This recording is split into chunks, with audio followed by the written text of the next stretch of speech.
global happenings today. We communicate, we analyze global news. Stay tuned. Hello guys, welcome back to our channel. In 2018, the Saraki-led Senate rejected a proposed bill where the whole waterways, our inland waterways and the surrounding water bodies will be ceded to the federal government to decide what and what to be used and who to give the power of ownership to.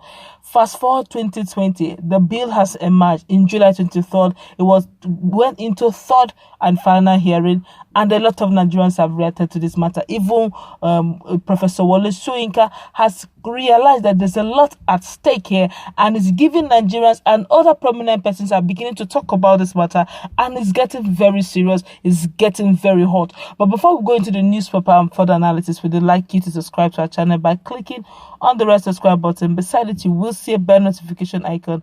Please go ahead, click on it to get notified as soon as we update our channel on YouTube. All right, the playwright and social critic Professor Wole Soyinka has faulted attempt by the federal government with the connivance of the National Assembly to return the National Water Resources Bill rejected by the public in 2018. There were reports that the House of Representatives on July 23, 2020 referred the National Water Resources Bill 2020 to a committee of the whole for third reading and passage. Soyinka, in a statement, kicked against the return of the bill and killing of some members of the indigenous people of Biafra by officials of the Department of State Services in Enugu on Sunday. He said a roundly condemned project blasted out of sight by public outrage 1 or 2 years ago is being exhumed and sneaked back into service by none other than a failed government and with the consent of a body of people supposedly elected to serve as custodians of the rights, freedoms, and existential exigencies of millions. This bill, that's the Bill on National Water Resources 2020, is designed to hand over absolute control over the nation's entire water resources, both over and underground water. Now, this is very serious. We may not really understand where we are heading to, but the truth be told, a quicker understanding is, a typical example is what is happening in Niger Delta. You see all those waters where Niger Deltas are laying claim of their ancestral land, which is oil rich.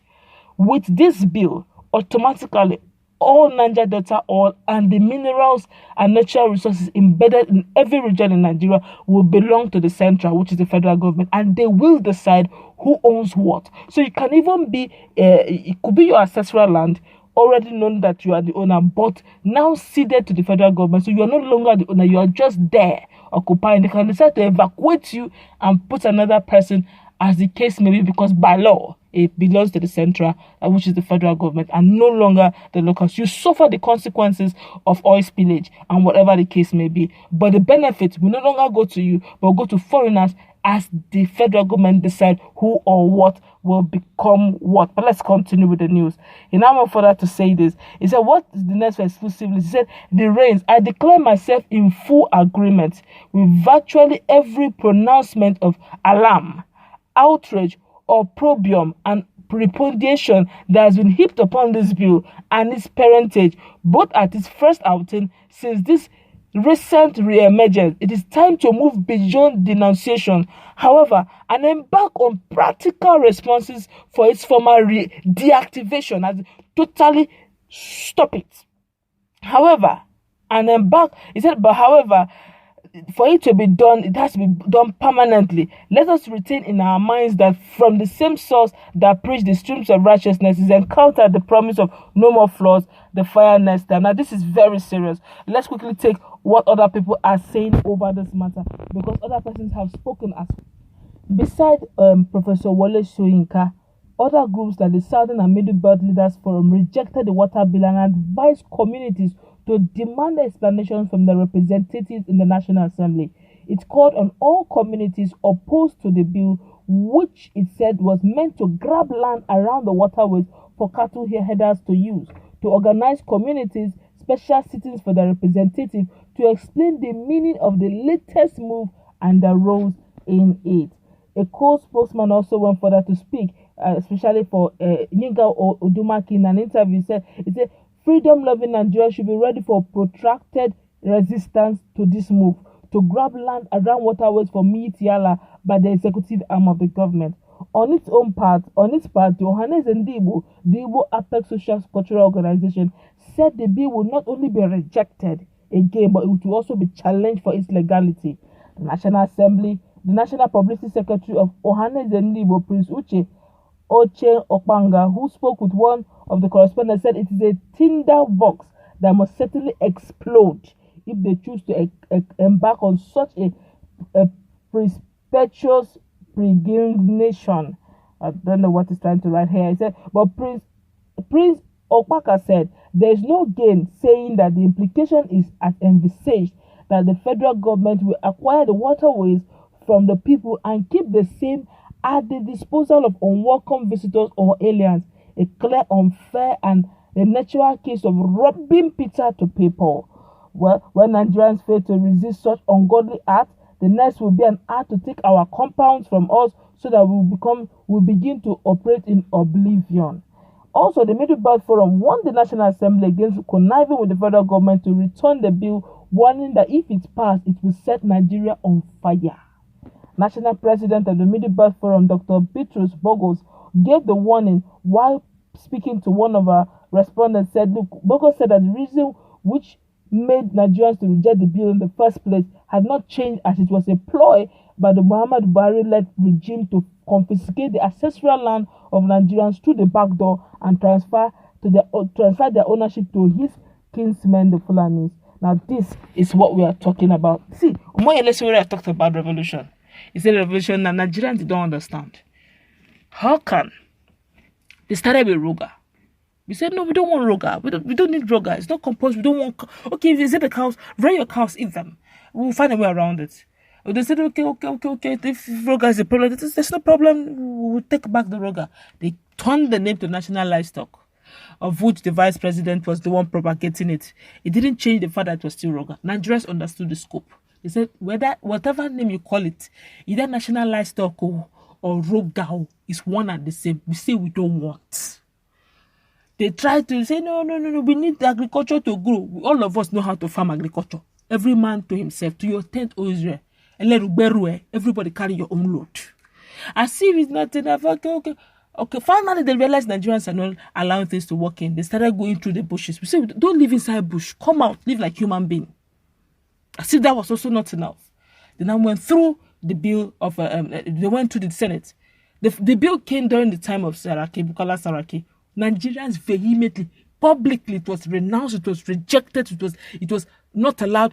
Nigerians hated it. They said no to it in every true sense of the word. Bukola Saraki understood, and he put it on dead at arrival. There was no sense in it. Nigerians did not support it. There was an outrage over it. And all of a sudden, it was being picked, gently and sneakishly being picked. There was no public hearing about it. It was done very haphazardly, only for us to hear that it's actually in the third and final passage as of 23rd of July 2020. And we now ask, the people we put there, I'm talking about the honorables and the senators we put there to speak our voice, they just kept me. They didn't even tell their community, said, okay, these things you people rejected, well, we're about to pass it into law. So that, you make it open. The reasons we rejected it has not changed. Why would you carry all our resources, all the powers of our waterways and everything, and hand over to the Central? So far, the Central has not been very fair. Look at what is happening in Southern Kaduna. Only Southern Kaduna people are being killed every time, kidnapped. What is happening? Nothing. Look at the level of insecurity. Nigerians have been crying over issue of insecurity. We keep hearing, give us time, be patient with us. Be patient with us. Things are happening, people are dying. And now you're going to look at what happened again in the northern part of Nigeria, where gold has been seen in commercial quantity and is now fully mined. 100% resource control is given to them, while the control for Niger Delta and for the oil, which is now a national resource, is everybody's own. It's our, just like one of the senators in Jigawa, that's the Fulani man, said that the oil in, if you check off it, they said the oil in Bayelsa belongs to Jigawa, and the oil in Delta belongs to Jigawa. And for that reason, the Fulani men will defend their oil. Say, because we are one Nigeria. So we are all one Nigeria. The oil in Niger Delta belongs to the North, right? These people have no problem with that. But yet, the gold in the North belongs only to the North. For how long will this continue? For how long are we going to have disproportionated, unequal laws? You know, if you know him, you bail him. If you don't know him, you jail him. It's not fair. And this is the things that the likes of Professor Wole Soyinka and Ohaneze and Ndigbo and the other socio-cultural groups cut across Nigeria and said, even if you're going to allow anything to pass the law, you see this one, we will say they will fight it, they will fight the legality of it, even if it means going to even the court itself, the judge, the law, the judiciary. How independent is it right now? That's how we're going to wrap it up. Let's make it in that comment section. What's your take on this very quick Nicodemus person of law they're about to pass?